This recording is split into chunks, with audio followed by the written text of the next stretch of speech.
Expérience de mort imminente, NDE, initiation à l'ascension, communication avec les guides, avec la source, avec Dieu Père Mère, avec intelligence supérieure, manifestation d'êtres de lumière sur la terre, au détour d'un chemin, après une méditation, sur un passage piéton. Voilà, j'avais envie de partager tout ça, toutes ces expériences que j'ai vécues, dans le calme de ma maison, au pied de mon Bouddha, et de ce, ce, ce mandala que beaucoup appellent, mais qui pour moi est une fleur de vie, un portail énergétique et autre que j'ai canalisé bien avant de savoir ce que c'était. Voilà, donc dans le calme de ma maison ce soir, nous sommes donc le 2 mai 2023. J'avais envie de partager mon vécu. Donc Karine Chaumont, je suis médium canal énergéticienne. Ça fait des années que je me forme, déjà pour moi-même, que je travaille sur moi et tout, pour nettoyer, avancer en tant qu'être humain, en tant qu'âme incarnée dans un corps physique, émotionnel, mental et spirituel, en tant qu'être humain, en tant que femme, en tant que maman aussi, en tant que fille, sœur, compagne. Voilà. Et ce soir, je me suis dit, je vais commencer par l'expérience de mort imminente que j'ai vécue en 2007. Voilà, j'ose en parler enfin.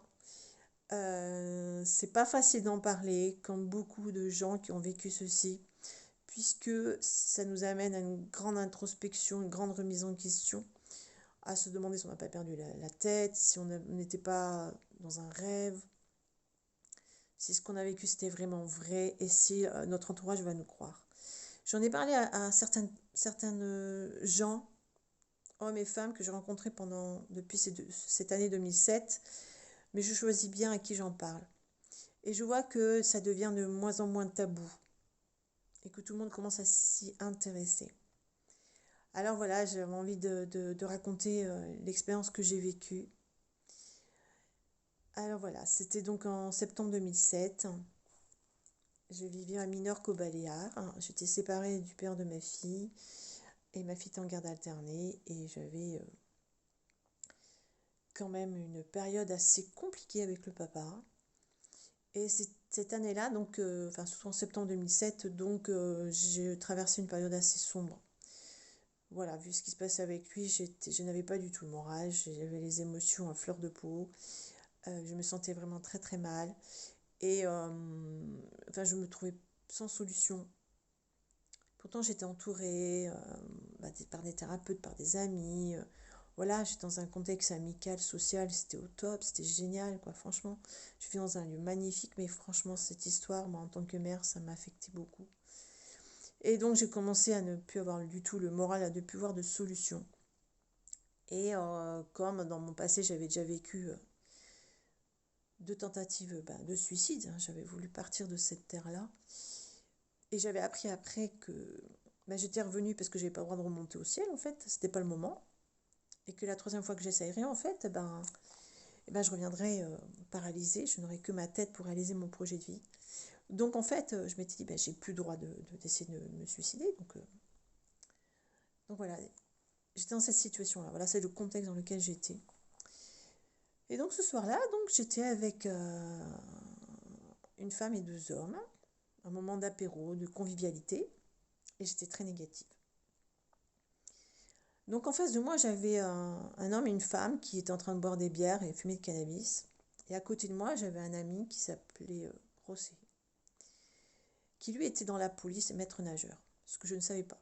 Je ne savais pas qu'il était maître nageur. Et en fait, tous les deux, on était assis au bord d'une piscine, le dos à la piscine, et les deux autres, l'autre homme et la femme, ils étaient assis contre un mur, contre la maison. Voilà. Et donc on n'est pas bien, c'est quand même assez convivial, mais moi je suis vraiment pas bien du tout. Et là, dans leur folie, sous l'addiction du cannabis, sous l'effet du cannabis et de l'alcool, en rigolant, ils nous poussent dans la piscine. Alors le Rossé, lui, était du côté 1,50 m et moi j'étais du côté 80 cm. Je mesure 1m76, 80 cm. Rosset, lui, était plus petit que moi et mais il est tombé dans 1m50. Donc moi, en fait, quand elle me pousse, je me dis, bah, je tombe dans l'eau, je risque rien. Et je me laisse aller. Et ben, je tombe dans l'eau, oui. Je sais que je roule, je pars en arrière. Et d'un seul coup, bang! Je sens un éclair dans ma tête. Un choc, un éclair dans ma tête. Parce qu'en fait, j'ai tapé le fond de la piscine. J'ai tout le côté droit qui tape le fond de la piscine. Et là, je pars dans ce tunnel. Le fameux tunnel dont beaucoup de personnes parlent. Un tunnel, mais c'est très rapide. Très, très rapide.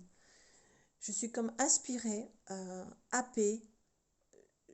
Je file, la vitesse ne peut pas être calculée, mais je file dans ce tunnel. C'est très rapide. Et j'arrive au bout de ce premier tunnel, en fait. Et, et je suis étonnée parce qu'au bout du tunnel, il n'y a personne. Et je me dis, tiens, quand même, mon, mon père n'est pas là et ma grand-mère n'est pas là. Ils sont tous les jours avec moi en guide familiaux, pardon. Puisque voilà, ils sont décédés tous les deux depuis longtemps. Et bah, là, au moment où j'ai besoin d'eux, enfin, où on dit que soi-disant, il y a nos proches qui sont là au bout du tunnel, il n'y a personne. Et en fait, oui, il n'y a personne. Parce qu'en fait, dans cette expérience de mort imminente, en fait, je l'ai compris après, mais je le comprends encore aujourd'hui. J'avais à faire un choix et toute seule. J'avais le choix de faire, d'aller soit dans l'ombre, soit dans la lumière. Parce que moi, quand je suis arrivée au bout de ce tunnel-là, je suis arrivée dans ce bout de tunnel, donc je suis un peu comme si j'étais allongée et que j'arrivais à l'horizontale. Et je regarde à gauche et je vois l'ombre, le sombre, le purgatoire, tout le marasme, c'est très sombre. Et je regarde à droite et je vois la lumière blanche, la fameuse lumière blanche incandescente. Et c'est très loin et c'est très proche en même temps. Et là, je me dis, bah, je choisis quoi? Quand je vois le purgatoire, je vois tout ce qui est noir, sombre. Je suis, oh non, non, non, non, j'ai pas du tout envie d'y aller. Et en fait, eh ben, je tourne la tête vers la droite et je vois la lumière. Et je choisis d'aller vers la lumière. Donc je commence à m'extirper de ce tunnel et je commence à tourner. Vraiment. Et j'arrive en fait au niveau des aisselles. Et là, je sens que cette lumière, elle s'est rapprochée. Et qu'en même temps, elle se rapproche, mais sans me forcer à venir vers elle, en fait. Et là, je me dis, enfin, je me dis pas, je suis, comment vous dire, c'est très difficile à expliquer puisque c'est vécu en conscience. Je suis, j'hésite même pas, je me sens attirée par la lumière. C'est comme un aimant en fait. Ça m'attire, ça m'attire, ça m'attire. Et je sais déjà que je suis bien et je sais que c'est ça qu'il faut que j'y aille. Et ça m'attire. Et en même temps, je sens qu'il faut que quand même que je fasse un effort de choisir, de m'extirper de ce tunnel pour tourner. Mais je sens que la lumière, elle ne vient pas jusqu'à moi et que j'ai le choix d'y aller ou de ne pas y aller. Et je décide d'y aller. Et je sens cette attraction s'activer au niveau, ben, entre guillemets, de ma tête. Je sens, ça commence à m'attirer. Et à ce moment-là, je décide de partir. Rosset, lui, qui a entendu le bruit dans la piscine, parce qu'il est ressorti de l'eau, il a entendu le bruit de la piscine et ne me voit pas sortir de l'eau. Il a compris qu'en fait, je suis assommée au fond de l'eau. Et là, il replonge. Et au moment où je vais pour partir à la lumière, Rosset arrive et me prend sous les aisselles. Et là, ça me fait revenir tout de suite dans mon corps. Et je vous raconte la partie 2 après, dans la deuxième partie.